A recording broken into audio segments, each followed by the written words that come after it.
Dallas home for podcasts, live streams, and unfiltered conversations. This is Dallas On Air.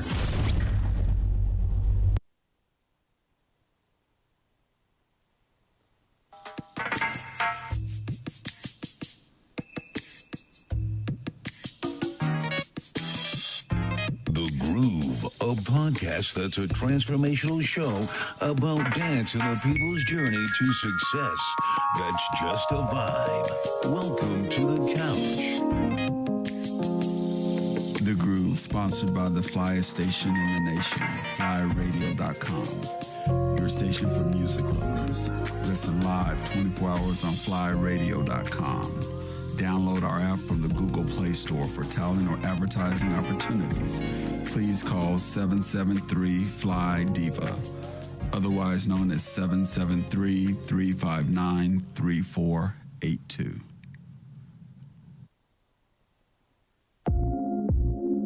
Some stories are told with words, others with a different language. The groove. Feel the rhythm, embrace the moment. On Dallas On Air.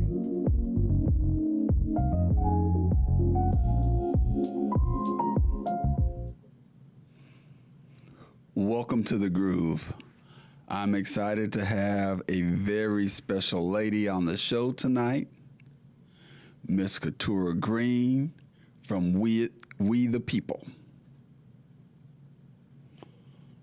Hey, everybody. So how are you doing this evening? I'm doing awesome. Wednesdays are always a good day to either relax or do what I do, and apparently do what you do. Oh, well, we're doing that today, and I'm so glad that you are free because you are super busy. I am, and it's a good kind of busy. Yeah. Okay. So, when did we first meet? Now, don't hold me to the year, because, I'm terrible when it comes to years and all, but I can tell you the story. Oh, please do. I recall meeting you, and it was not a verbal meeting. It was a dance meeting. So I was in Atlanta for the first Friday weekend, and I believe that's when I was pretty much going every weekend at that time. So that was about, pre-COVID. I was going and I was on the floor and I was dancing and I saw you across the room. First of all, your attire, spoke to me. It was different than everybody in the room, so that was one of the first things I noticed. But then, of course, I noticed your dance. And for me, different people's dances mean something. I don't like people to look alike. That's not something that draws me. If you always look like the person next to you, your dance was totally different, right? And when you say groove, you got the right word, because you was grooving. You was grooving, and you were enjoying every moment of it. And I was dancing with somebody else, watching you dance with somebody else. And I was like, okay, I need to know who that is, and I need to get over there because I need to get me a dance. So I didn't get over there right after that because, you was a hot commodity. So every time you stopped, somebody was tapping in. So what I had to do, I had to be strategic in my approach. I had to make sure that every dance I got a little closer, just a little closer, until I could tap. But the moment I was going to tap, you was actually leaving the floor. And I tapped you and you turned around and you was like, and I was like, and you was like, okay. And we got it in. We got it in. That was like my best dance of that night. And you see me smiling, because, I got a get it face. I have that face too. I have several faces. I kind of have the resting face. I have the get it face. And then I have the get it face smile. Okay. So it's a combination. So you got the get it face smile. Yeah, because we got it in. So that was our meeting. It wasn't official, but it was official enough because it was our dance meeting. We danced a couple of songs back to back. We did. When I tell you we had great dances, we had a great dance. Yeah. Hey, Jen, can you hold for a second? Because I got some people in the house that don't realize I'm on an interview. Oh, absolutely. We'll hold. Can you hear the background? Yeah, hey, guys. We'll hold. Hey, guys. Yeah. I'm on a live interview. Oh, sorry. Thank you. Where we do that at? Everybody wants to be around Mama Bear. Yeah. So, yeah, that's what I remember. Now, what do you remember? I remember you tapped me because I was looking to escape.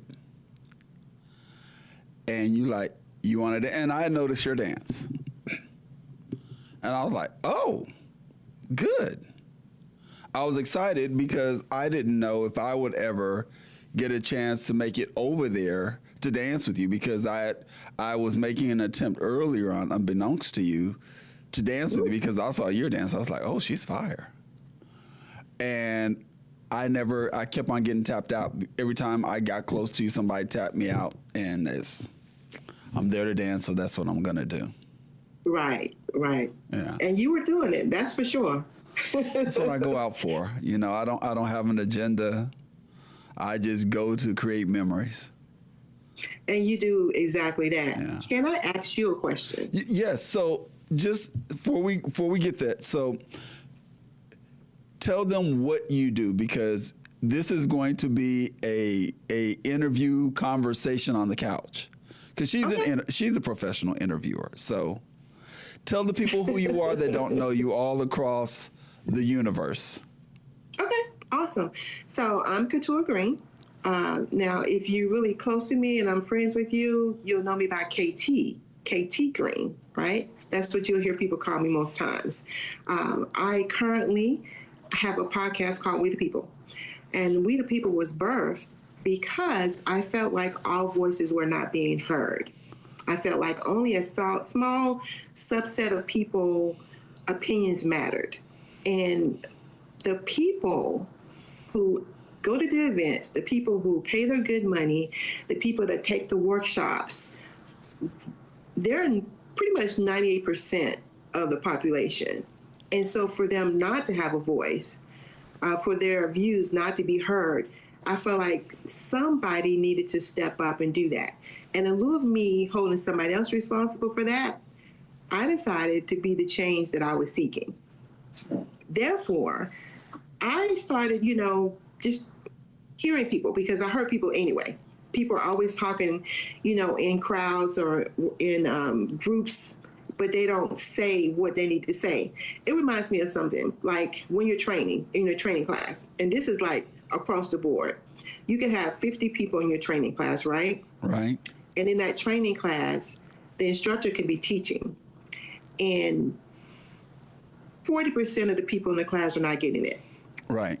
But in lieu of them saying, you know what, I don't get it, they just keep sitting there no matter what's happening, right? And there's maybe 2 or 3 people that are in the class that will say, I don't understand. Can you explain that? I'm that person. I'm the person that will always say, this don't really make sense to me. And just because we've been doing it that way doesn't mean we should continue doing that way. So instead of just talking about the problems all the time, that's all we do is talk about the problems.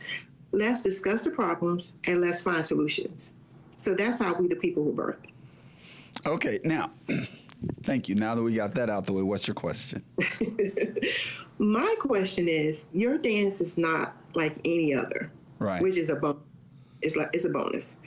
So where did you get your dance? And I don't mean just Chicago stepping, because it's clear something else going on. It ain't just that. Because you apparently do swing out, and I don't know how many dances you have under your belt, but it's something different about your dance, period. So can you kind of give me some insight as to your dance? Absolutely. I grew up in a family when we didn't wake up to alarm clocks. We woke up to my mom grooving and dancing. So I started dancing, and I didn't realize at the time but I had the type of blessing that if I see something, I can mimic it. I don't have to know what it is. I don't need to know numbers. I see it, I can mimic it, and I can make it look different and make it look like I think it should look. And so that started at a very early age before I realized I was clairvoyant. Progressing there, started dancing a lot. Started dancing at national TV shows overseas where I grew up. And then my freshman year in college, because I played basketball and football, my father passed away. And me playing sports was his dream. And I was good at it. I was nice at it. But I decided to follow my dream and go to audition at Juilliard. So prior to that, I was in music videos and things of that nature. And so in order to get an audition at Juilliard, you have to have a letter from a respectable person that they validate and quantify in order to be considered, and then you have to send in a tape. Prior to then, I'd never taken formal dance classes ever. Wow. So I went and auditioned at Juilliard against 5,000 people, and they were giving 12 dance scholarships, and I got one of the 12. Wow. So I have a master's degree from Juilliard in dance. So my dance looks different because I'm a dancer that moved his hips. And my dance looks different because I interpret music, because I played the clarinet until I found out the clarinet wasn't cool. I was first chair, and then I started playing percussion and started learning a few other instruments. So my musicality and lyricism was different from most people because all of my best friends were DJs. And I've had them on the show. They were DJs that were DJing adult parties. So I had a group called the Junior Boogaloos, and named after the Boogaloos that were breaking and popping. Right. And, Right. I would tell them, I would choreograph every routine that we did. And I would tell them when I need the music looped, when I wanted to break, all of those things. So fast forward, I went to Juilliard. As I was with Juilliard, I got a scholarship to be in Alvin Ailey's Junior Dance Company. Oh, So really? part of my dancing journey at Juilliard is we had to go and teach dance at other schools. So School of Fame and all of them I had to teach and all that other kind of stuff. And then as I was getting ready to graduate, I got moved into the Alvin Ailey Dance Company. And I danced with them for 12 to 13 years. Oh, wow. Retired from dancing, and I decided to move to Dallas. So I moved to Dallas because I'm still modeling, and I was modeling then, and I wanted to go to the East Coast and West Coast relatively inexpensively. So I moved to Dallas, plus I'm a tropical guy. So that's my dance journey in a nutshell. I've danced in L.A., everywhere you can think of. I danced everywhere in the country. I know over 60 genres of dance.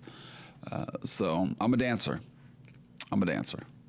Yes, you are. So I interpret music different, and I interpret how I see it different, and I interpret how I emote it when I dance. And how you give it to the person. Absolutely. Because your dance, when you're leading, is, I'm going to pay attention, but I'm enjoying the whole time because it's like, okay, yeah, I'm going to stay on my toes when I'm dancing with him, for sure. Yeah, because I'm paying attention to your mannerisms. I'm seeing if I can invite you in and if you're willing to come.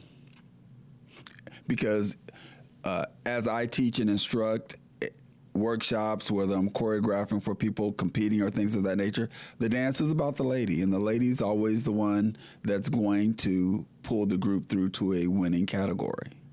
It's never the man. Right. That's pretty deep.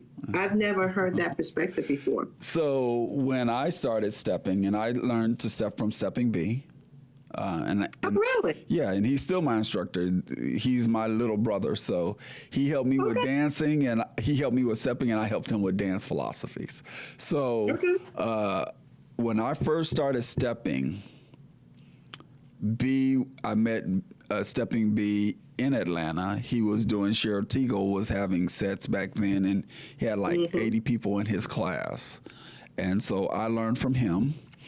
And it was funny because the people that are legends or whatever they were, I was stepping because I picked it up quick. I just needed to know the hows and the whys.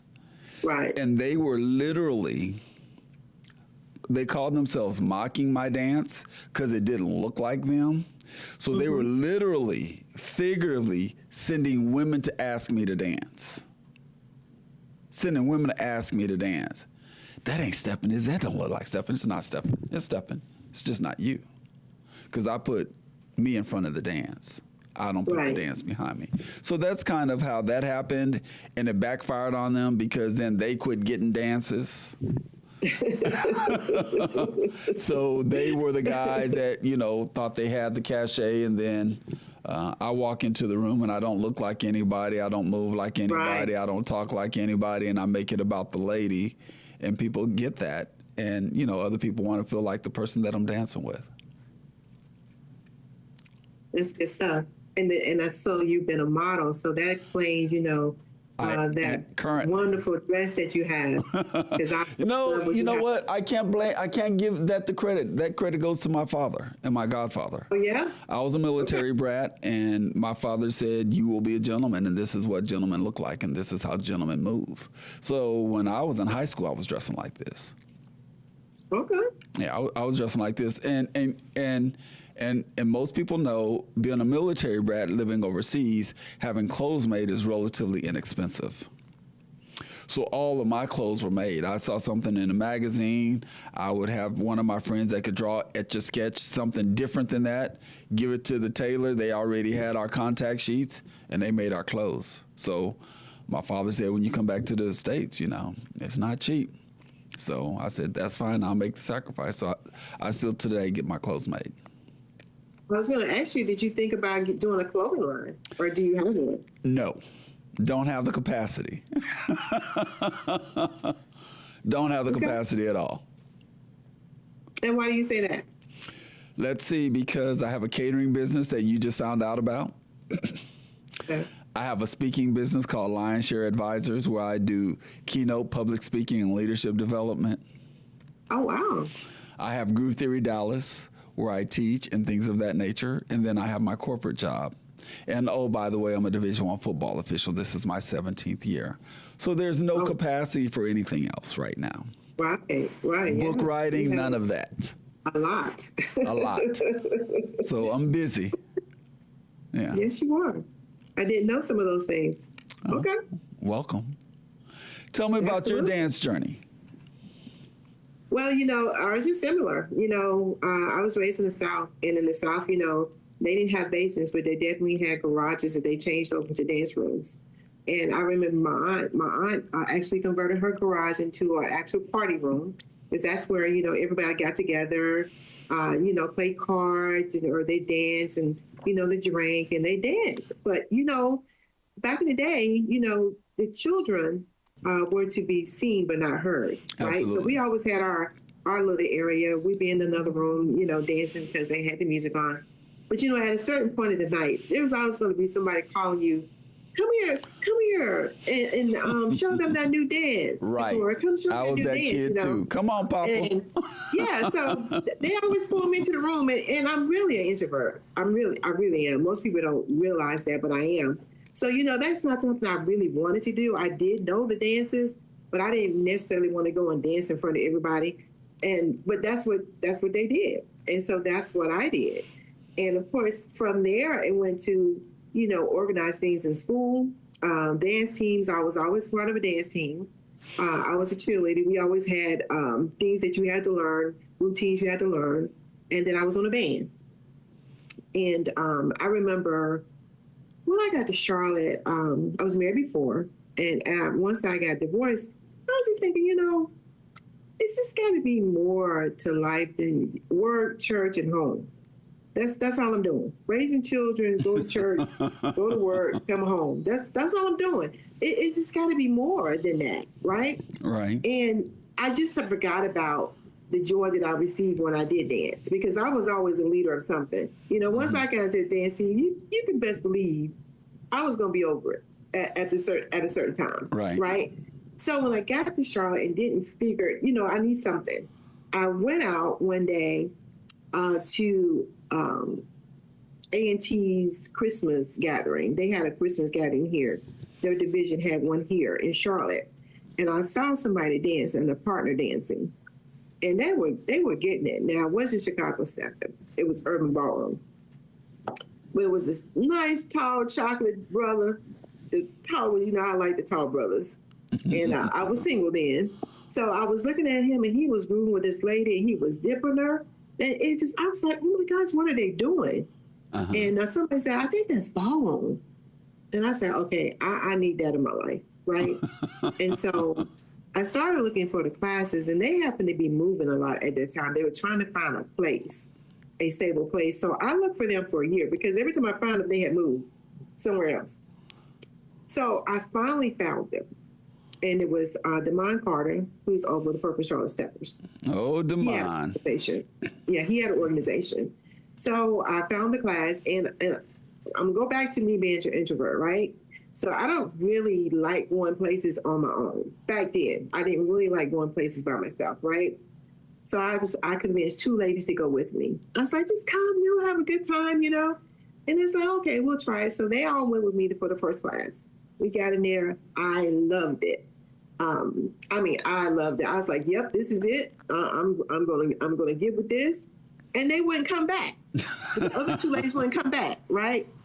So I talked myself into going one night. I was like, you need to stop depending on people. You need to just do it.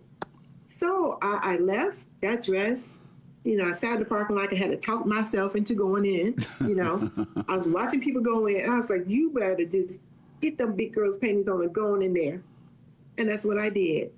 And when I tell you that I was an instructor within 1 year. Oh, okay. I knew second class, this is for me. This is for me. This is what I want to do. This is what I've been missing, right? And so I took every class, because I'm kind of a perfectionist. No. I'm just a little bit. So I kind of took just a little bit.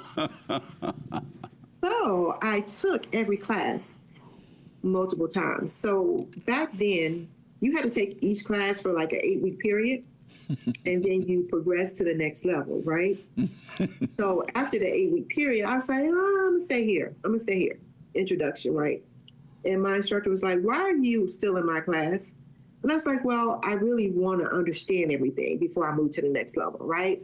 And she was like, okay, but you don't need to be in here. You could be teaching this class, because you be helping people on the floor, you know? And so I stayed in there 8 more weeks. I did. And then I was like, maybe I should stay. She said, get out. Go. Go to the next level. So I repeated all of the courses up until intermediate. And I already expressed to Damon, you know, I'm going to be one of your instructors. And he's like, oh, yeah? And I was like, yeah. I told him that like the second class. That's how confident I was that was going to happen. So it just so happened, I don't know if you know Daryl Hickman. I do. Daryl out of Chicago? I do. Daryl was teaching too. He was teaching intermediate ballroom at that time, right? Okay. And so one day Damon came in and he's like, KT, come here for a second. And so I came over and he said, listen, I need you to fill in for the class. This is the first time now. I need you to fill in for the beginner's class upstairs. And I was like, not so much. He's like, well, you said, you know, you was going to be an instructor. I said, yeah, with, you know, teaching. You got to teach me how to instruct. He's like, no, I don't. He said, I need you. Somebody didn't show up. I need you. Adrian. Into the fire. My heart was about to beat out my chest.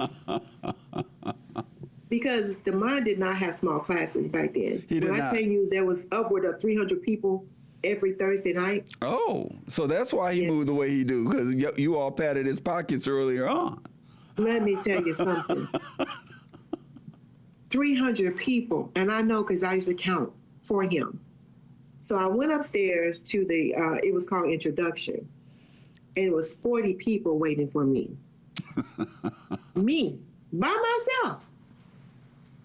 And my throat was so dry, Adrian. It was so dry, I couldn't get a word out. And I was like, oh my gosh. He just threw me in here and he said, here's your paper. You know the curriculum. Teach it. Facts. So I had to use those big panties again, those big girl panties. And I got it together within 5 minutes. I found my groove. Uh-huh. And I had him moving. And he came up to check on me like 30 minutes in the class. He turned around and went back down. He was like, she got it. And so that's how my instructor journey started with him. Because after that, he said, I'm just going to add you to the roster because you know what you're doing. Like you told him he was going to do in the first place. Yeah, and I told him that, I put my foot in my mouth. I mean, that's something I wanted to do. I didn't know what's going to happen the way that it happened. But it's probably good that it happened that way. Because if I would have had, him holding my hand, I probably would have waited longer. Got it. But sometimes you got to get thrown in, and get it done. And that's what happened. And I just progressed all the way up. And that was pretty much how I started in ballroom. Now, stepping was a different thing. He did not teach stepping at the time. And, Charlotte was new to dance, period. So There was no stepping going on in Charlotte. The closest it was in Raleigh with Capital City Steppers, right? Mm-hmm. So I still didn't know much about it, but we went on a trip to Cleveland. So DeMond would do a trip every year, and we would go to the Cotton Ball. I'm not sure if you're familiar with that. I have heard about it. In Cleveland? So we went up there, took 2 bus loads up, and we just thought we was something else because we ballroomers, because we don't know nothing about stepping. So we walk up in there, we don't know nothing about the music either. Let me be clear. Because the music down here was fast and everybody was dancing fast, right? So we get up, we in our white, and we just walk in there single file, and this music was playing. And I was like, I feel like we at an old folks home. What's going on in here? We don't know this music, and what are they doing? So they share the dance floor, ballroom and stepping, and whatever else you want to do. But I wanted to know what they were doing. And then I was like, oh, that's stepping. That's stepping. We'll get to that eventually. I was like, I'm going to get to that then. I like that, right? I was like, I really like that. And so he was like, well, they're doing some classes. You can take some classes, but, tomorrow's ballroom. I'm like, for y'all, I'm taking stepping. And that's exactly what I did. I took my very first stepping class in Cleveland. So I always say Cleveland was my beginnings because not only did we do it, I did it that time, I continued going to Cleveland and getting some stepping in because it wasn't being done in Charlotte, And then when I could get to North Carolina up in Raleigh, we were doing it, but most of my stepping came from traveling. There was nobody here on a regular basis to do anything. So you had to get it where you get it. So I just started traveling, doing private lessons. I took every beginner class I could think of. And that's how I progressed my dance because, as you know, every instructor is something different. They give you something different. Right. I used to get frustrated with the process, too, because the last time y'all called the right turn this time y'all called it this. Which one is it? Right. Where's the consistency? Right? That used to aggravate me because I was like, how is it that everybody's calling it something different? So that was frustrating in the beginning. But that's pretty much how I started stepping. And then I moved to South Carolina because I got married. I met my husband in class. He lived in Atlanta, and he drove up here because he had a new assignment. And his best friend, who was one of my prior students, told him to come to class. Now, I'm going to tell you something, Adrian. The dance was my zen, right? Uh-huh. And I wasn't dating anybody. I made it a rule. I'm not dating nobody because ain't nobody going to mess up my stuff. I want to come in here and dance and not be bothered, but no stress. I don't want to, I don't want none of that. I just want to dance and teach. And that's where my mindset was. So when I did meet him, we actually met in the parking lot. And there's so many stories that I could tell you about this. Oh, so he was parking lot pimping? Okay. I prayed to God that he showed me. I said, because, I need to be married, but Lord, I'm going to need you to do it this time because what I've been doing ain't been working. So I'm going to need you to really take care of this part for me because it's clear that I don't know what I need. So make sure you bring him straight into my face where I know that is you. Okay? Now, Adrian, you've met Tarnez. Yes, that is my guy. You've met him, and you know how he is. He is not going to play. He's the party of the room. He's all that. He's loud. He's everything. He's everything I'm not, right? We two different things right here. So, but when I met him, we was coming in the parking lot, and I thought that he was a student that I had previously met. And I invited to that class because we used to have little sets all over. So I invited them, and I thought this was a student. And when I realized it wasn't, I was in that parking lot, that same parking lot that I was sitting in, didn't want to go in, that same parking lot. So he was coming out of his car, and I was coming out of mine. When I realized it wasn't a student, I went this way. And he sped up. And he's like, hey, how you doing? Now, we're the only two in the parking lot. So that goes back to my prayer. You got to make sure he's out there where I know it's him. That was the first incident. The second one was that he came to my class and was supposed to be in there. Oh. Yeah, he was not on that level yet. So he went to another class, but he was trying to get to where I was teaching. Faking it till you make it. I was an instructor. Absolutely. So he comes down, and we're already in class. We're already doing our thing. And I see him come down, and he's smiling. Big old, this all them teeth showing, right? And I was like, can I help you, sir? He's like, yeah, the mom told me to come down here because I know all that stuff. I said, how do you know all this stuff? You haven't been dancing. This is your first class. I take dance. I take dance in Atlanta. I know this stuff. And I was like, sir, if you come down here and mess up my class, it's going to be a problem.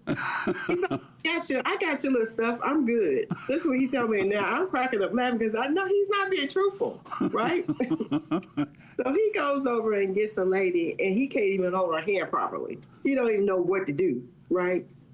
And I was like, this dude don't know nothing about this dance.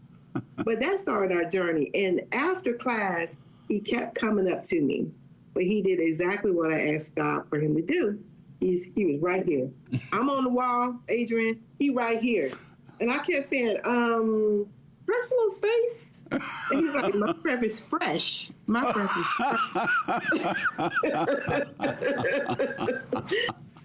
I was like, this dude is something else, His tic-tac game was strong. He's trying to tell me to talk about it's not true. That's true, Adrian. Everything I'm telling you is true. I know you're not lying to me. Yeah, I'm telling you the truth. I'm listening. I'm listening on the other. I'm listening. You see how they do, Adrian? That's right. And I'm listening to this story. I was in the parking lot pimping. Yes, sir. We get what we want. Good to see you, my brother. You're looking good as always. Likewise. I'm glad you made it home safely for a change. I'm gonna go back into my slave corners now. Yeah, go ahead over your slave quarters. So I told him, I said, listen, I don't date students. And he said, listen. How'd that work out? He said, I'm not your student. He said, I'm not your student. I only live in Charlotte.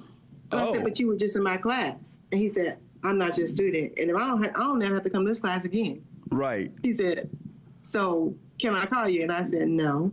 Oh, wow.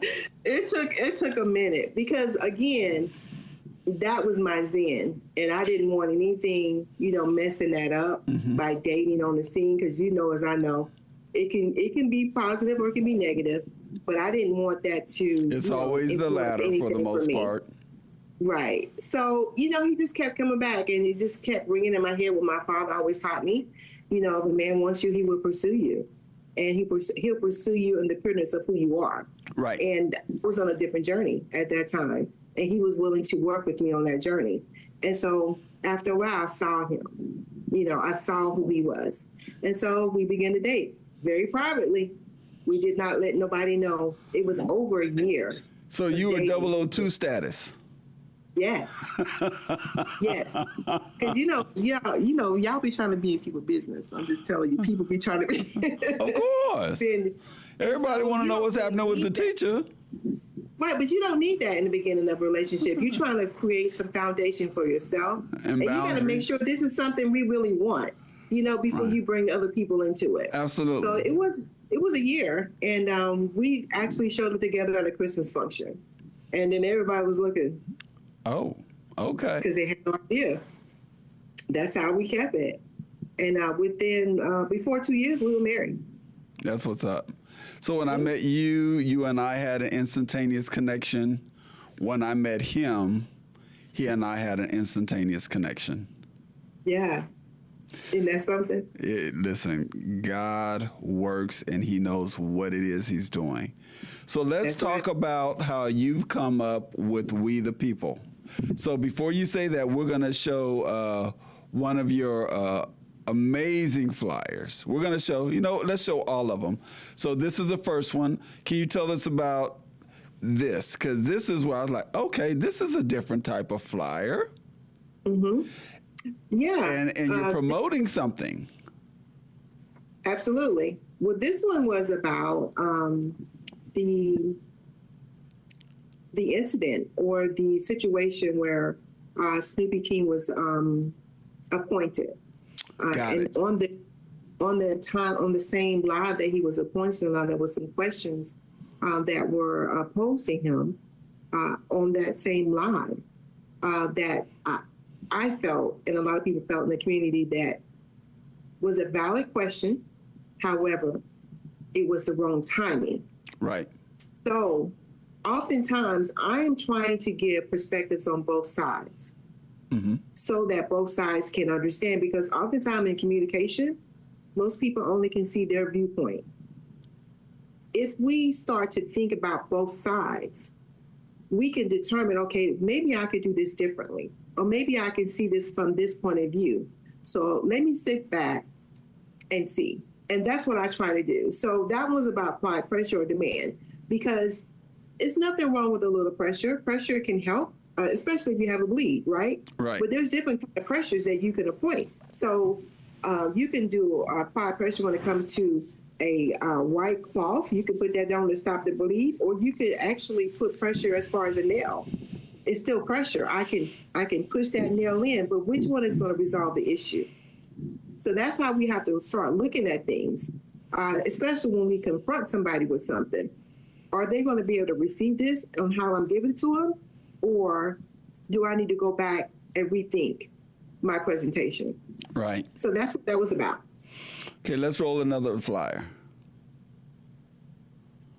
Yeah, that was the example I gave. That was as simple as back in the day. I don't know if you remember, Bill Cosby did a segment with Theo about Absolutely. how things are presented. Right. And he gave a presentation. I can give you this beautiful juicy steak, right? Mm-hmm. And I can take it and I can put it on a beautiful plate. It could be a white plate and it can be all garnished, and I can hand it to you. Or I can take that same steak, I can put it on top of a trash can top. Right. And I can hand it to you. Which one of these are you going to take? They're both, it's the same steak, but it's how I present it that makes the difference. Mm-hmm. So that's what I was showing them. What I loved about this, KT, is, 98% of the country are visual learners. And when I saw this showed and told me how meticulous you are and how intentional you are in making sure that when you share or convey something, there's some symbolism involved when you're orating, so they can kind of pick it up and say, oh, that makes sense. Because when Absolutely. I do leadership development, I do something similar, but I don't give them a visual aid. I said, you don't have to do anything I ask you to do, but you'll have to decide how you want to eat. You want to eat off a can, in a can, out of a can, under a can. So I loved that from an orator perspective. Brilliant. Mm-hmm. Let's go to the next one. Thank you. So tell us about this. You have a journey where all of your flyers are intentional. Mm-hmm. Tell me what made you come up with that? Okay. So I have on the original We the People shirt right now. And Right? I think we And have one of those flyers too. Yeah, it just has my picture on it when I came up. Although I'm not the only person behind We the People, I'm the person that you see, right? Okay. Right. So, when I started thinking about it, I'm like, I shouldn't be the only person represented here on the shirt, because We the People is the community. It's the community. Right. And the community is huge. And people do come up to me quite often. They inbox me, they come up to me, things they want to share that they themselves don't share, because sometimes people are afraid of the kickback they're going to receive from it, or they just won't be heard, or they don't know how to articulate it. It could be so many different reasons, right? And then when they try to bring it to certain podcasts, they're not heard. So I felt like the shirt should represent us all. Right? So what I did was I initially sent out personal invites to certain people. Would you like to be a part of the We the People logo? Because we want to make sure that we cover all of the country. So I'm looking at people in Chicago, I'm looking at people in Detroit, I'm looking at people in North Carolina. Wherever they're stepping, I'm reaching out to say, do you want to be a part of the logo? So that they see that it's not just Katura, it's the people. Right. And the first logo was revealed a couple weeks back. And of course, we're doing t-shirt sales, because when I go to do the reviews, because I do reviews as well of all the events, I don't get paid for those, because I don't want people to feel as if they can alter my reviews, right? Because they are authentic. They're based on other people's perceptions as well, the people that attend. They come and tell me how they feel about certain things. Now, I vet everything. You can't just come and be a complainer because you're the complainer, right? Right.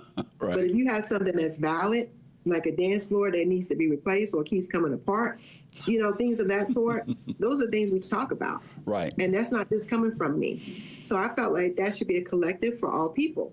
So everybody received it really well. Matter of fact, the sales went through the roof for the first version. It's really the second version. This is the first, and that's the second. Now, we're going to do a new version 3 times a year. Okay. So that people from all over the country can be included. We're not leaving people out. It is We the People. So if you want to be a part of that, all you have to do is email us, wethepeeps99@gmail.com. And of course, we'll have conversation, because you do have to sign waivers and all that, because it does belong to We the People. Right. But it's going to have your shirt, and Snoopy agreed to be on the first one, which was awesome. So he is on there, because I felt that was pivotal, because he was appointed this year. So he should be a part of that. But it's not just about heavy hitters. It's about everybody. And that includes heavy hitters. So your auntie, she danced and she want to be a part of it. Guess what? She can be a part of it, because she's a part of the dance. So, and I think that it's really taken off, because the sales tell it by itself. And we're going to actually have a We the People day, where they're able to, almost like a flash mob, where they can show their shirts, and they're in a video or a picture, however they want to express themselves. It's going to be shown on that page. So it's kind of like Pass the Mic was in COVID. It's going to be Sport the Shirt. Yeah. Okay. Yeah, Sport the Shirt. Yeah. And that helps, honestly, that helps fund when I do go to places, so that I can be there and not have to worry about, anybody funding anything, and it's taken care of, but give still honest reviews, because that's what it's going to be. Right. It's always going to be honest reviews. Okay. That's awesome. Thank you. I love that concept. I love the inclusivity about it, and I love the thoughtfulness put behind it. It's important, Adrian, because, I've been in rooms, although I've been in this dance community almost 20 years, just because you don't know me personally doesn't mean I'm not somebody. Everybody is somebody, and they should be treated as such. And I saw that so much. And I've always been a person that I'm always going to protect the underdog, what I consider the underdog. Meaning, you got 2 people in here, but you only acknowledging one. That's not right. Right. You know, that's just not right. That's not who we are. And where do they still do that at? Because we should all be adults at this point, mature adults, you know, and okay with who we are. You know, I know, but we should be. Right. But we should be, right? We should be content and filled with who we are. We don't need an audience to justify that for us, right? Exactly. And so if you're giving it off, that's a problem. And if you have viewers that are here to support you, but you don't acknowledge them, that's a problem. Now, I'm not saying that you can be on a live, Adrian, and you can say hi to every person. I'm not saying that. But if you have a constant viewership and every time they come in, you don't acknowledge them, that's a problem. It is. Yeah. So we got to do better. Yeah. So that's why I decided to do We the People.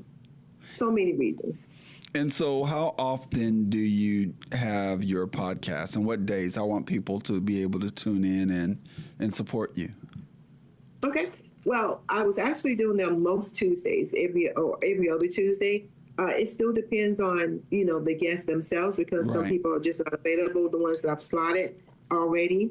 Like, I know my next interview is going to be with Shorty Smooth, because he's doing so many wonderful things in the community. Yes, he's such a motivator. He when I tell you that he's a Renaissance man, that's my guy. He's come from such a far way, and I feel so emotional when I talk about him, because I've seen his triumphs, you know, and he continues to feed into other people. And see, to me, that's a heavy hitter. You know what I mean? I agree. Yeah. He shared his story on The Groove, so it's out there. But yeah, he is a very, very dear person to me. Yeah. Yeah. I love me some Shorty Smooth. Yeah. I do. Me too. Not only does he, you know, he's a crazy DJ, just him personally, you know, I want to be near him. You know what I mean? Yeah, because so you learn something. I have a bone to pick with you. Okay. And it's a good bone. Okay. So you just gonna slide up into my set and I don't even know it? Well, you know, you got to pick your boy for that one. Oh, he said he said, he goes, I'm gonna get KT down here. I said, okay, whatever. And he looked at me and he goes, who is that? I said, you got to be kidding me. Yeah, it was a last minute thing, you know, for me to come that day, because we were still trying to work out some things here. With my mom's been going through some challenges herself, so you know, I wasn't sure if I was going to come. So he definitely didn't tell anybody, because it wasn't 100% sure if I was coming. So that was the reason. Yeah, that's the only reason. Okay. But you know, it was great to be able to surprise you. Yeah. Yeah. And then I saw you at Sharnice's, and I was like, oh, okay. Yeah, Sharnice is my girl. Sharnice, and when I say my girl, this is what I mean by that. I respect who she is. Right. Right? I've had conversation with her. I always take people at face value. Mm-hmm. I don't go by what other people say, and I've told her this, I've shared this with her. I met her early on just in passing, early on. And, you know, just like people talk about you and talk about me, they talk about her, right? But when you get to the root of who the person is, and you see them in their own element on who they are, I respect her. Right. On all those levels, I respect her journey. I respect what she's trying to do. Mm-hmm. She good. She keep in touch with me more than I keep in touch with her. Yeah, because I just don't talk on the phone that much. Right. But when I talk on the phone with her, we be on the phone for a couple of hours. You know, it's so I respect what she does, and I definitely respect her craft. Yeah, she's a beast. Crazy. She's a beast. I saw her the other day when we were all together that day. I've seen her lead, but I haven't seen her lead like that. with Shani, I was like, wow. That's crazy. Sit a bunch of guys down, huh? Ooh. Yeah. Yes. She. I was like, I didn't even know. That's what I told her. I didn't even know you did it like that. And I've seen you do a lot, but it also depends on your follower. You know, what you can and cannot do. Right. Yeah, she a beast. Yeah. She's a beast. Yeah. She called me and said, I didn't know you cooked. I said, there's a lot you don't know about me. She goes, well, I need you to give me some menus. I said, I'll give you some menus for a couple of days. And if you're interested, we can do it. If not, it's not a big deal. Yeah. So, yeah, I totally respect who she is and her craft. I've learned a lot about her in the last 5 years, you know. Mm-hmm. And, yeah, I just, you know, I'm not a groupie. That's not who I am. No, you too grown for that. If I like you, I like you authentically. That's where I stand. Okay, so I've asked you enough questions. What do you want to know? How long have you been doing the groove? We just passed our first year anniversary in April. What made you do it? I've always wanted to do have a show that I own the content for, but I also wanted to do it because I wanted to tell the story about the people behind the dance. All people see are we are dancers, but they don't know who we are, how we are, or why we are. So I wanted to highlight, let me take you behind the scene to show you who this person is, to show you they didn't just go to a stepping set or a dance event. There's history. They have history in some type of music or instrumentation, or life changes brought them to the dance or to the dances, plural. Because you know, how many dances do you know? Me personally, 2. Okay. So you know one more than most people. Other than a basic 2-step and swivel your hip lift and I'm working on swing out. That's my next one. You didn't call me, but anyway. Okay, so so you know that's kind of why I had something to say and I didn't have time to put it in a book. So I wanted to have real conversations with people like I'm sitting on the couch at my house when I have company over. Right. But I wanted to own the content, and I want the content to be unfiltered. Right. Yeah. Yeah. When is your birthday? July 24th. Oh, you got a birthday coming up. Is that? Oh, what is that? yeah. Cancer? Oh, don't do that. What sign? Don't. What sign is it? Leo. Yeah, are you a Leo too? Oh my goodness. I thought you knew. Yeah. So my birthday is the day after Cancer ends. Okay.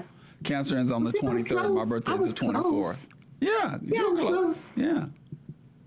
I did not realize you were Leo. I am. I don't know that I see Leo. Maybe you know I have to spend some more time with you because I have a daughter in Leo. Of course, you know Tarnez is a Leo as well. Yeah. Yeah. Y'all definitely determined people. Yeah. Oh, absolutely, and driven. Absolutely. Yeah. But you know you're the counterpart of Virgo because you know we're the same way.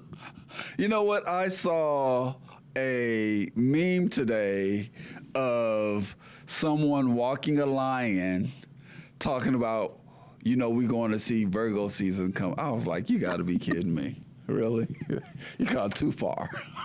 That part. You need more to do in your life than that. Yes. That was cute though. You know you liked it. I liked it a lot. And then I saw another one. I was like, oh, let me get off of this. Because it's not working. Are you talking about the sunset? The 2 lines there with the sunset? Right. Yeah. So Yeah, that wasn't cool. Don't be hating, Adrian. Don't be hating. Come on, Leo. Go, Leo. Go, Leo. Excuse me, I'm going to interview, sir. Leo rock. So what else you want to know? Well, I actually want to go back and tell you something else, too, because I know I started talking about Colombia. Okay, let's do it. When I got married and we moved there. So Tarnez was in Virginia. He actually left Atlanta and moved to Virginia. So the first year that we got married, he was actually in Virginia. Oh. So, yeah. And then he came back and got me because he got a promotion and went to Columbia. And so that's where I went to high school. So we packed up and moved to Columbia and started GC Capital Steppers of Columbia. Of course, I started teaching ballroom and stepping. And a lot of people were like, why are you teaching both dances? And I was like, why would I not teach both dances? Crickets. You know, just because nobody's done it doesn't mean it can't be done. Right. Right? And so my classes stayed full in Columbia. My very first class was 40 people because I did a lot of demonstrations around before we even started classes, 3 months before we started classes. Right. I was doing demonstrations everywhere, and I was getting Tarnez up to speed. I was getting my 2 ladies that were going to be instructing for me up to speed to help teach, you know, from a beginner perspective. So we did that. We only stayed there 18 months because he got a promotion because he wanted to come to Charlotte. He didn't like the small living of Columbia, so he wanted to come back to Charlotte. And of course, we just came back to Charlotte, but I continued to drive back and forth to Columbia for 8 years, teaching there. So I taught there, and I also had GC Capital Steppers of the Carolinas. So that covered Columbia and Charlotte. Got it. Did that for a long time. And of course, the whole time I was getting my stepping up. The initial stepper I had, he's actually in Chicago now. His name is Sean. He was helping to teach the Chicago side while I was getting up to speed on the lead side. Okay. So I had to get up to speed on stepping, regular stepping, and on the lead side. So that took me some time to get there and get comfortable. But you teach what you know, and then you go back and get more, and you continue to build. And that's how I did my my curriculum. Okay. But that was basically, I had all that experience. So I brought students to the dance. Then I brought people into Columbia because they were afraid to travel to get it. And you know, you got to travel to get this dance. You can't just stay in the area that you're learning in because everybody's learning on the same pace, right? Right. And so once I did that, then everything took off. Then they started traveling. And most of those students are still traveling to this day. So I'm very happy about that.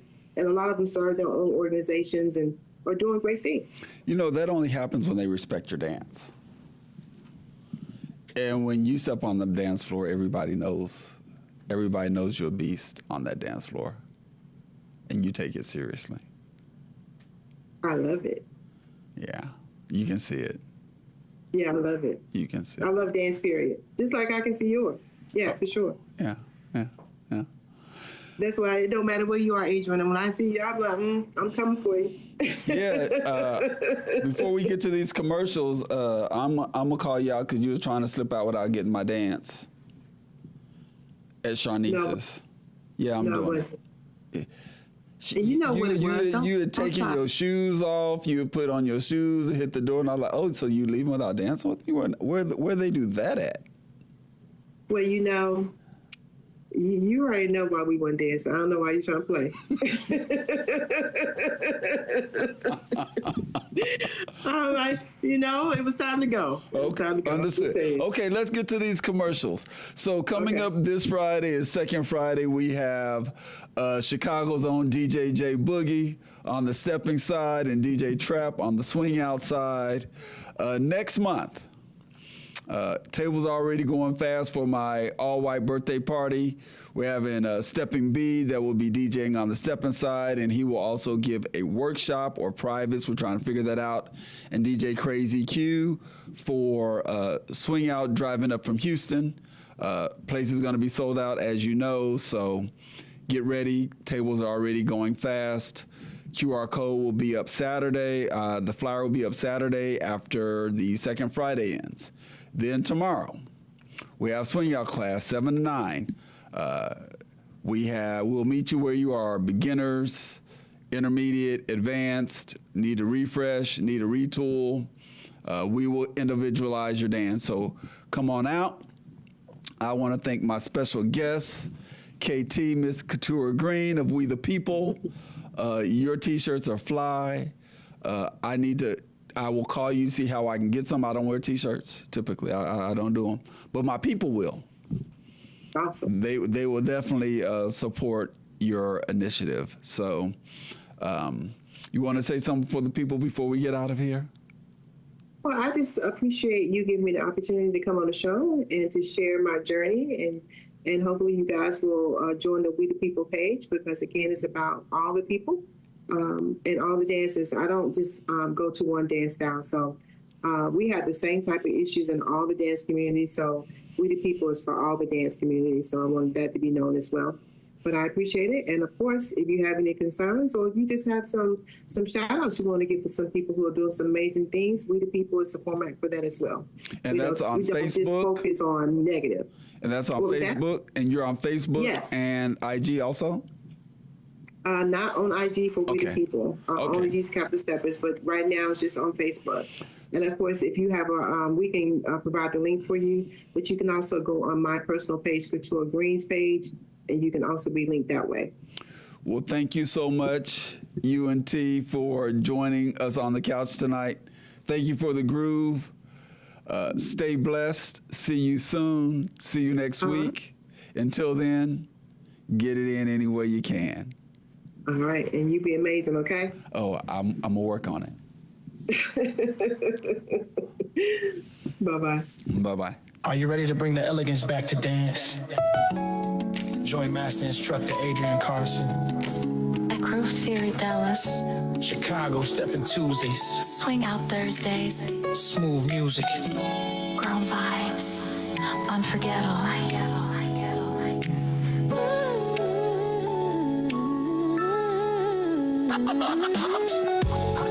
Are you ready to bring the elegance back to dance? Join Master Instructor Adrian Carson. At Groove Theory Dallas. Chicago Steppin' Tuesdays. Swing Out Thursdays. Smooth music. Incredible music. Forgettable nights. Groove Theory Dallas. Where the rhythm meets the soul.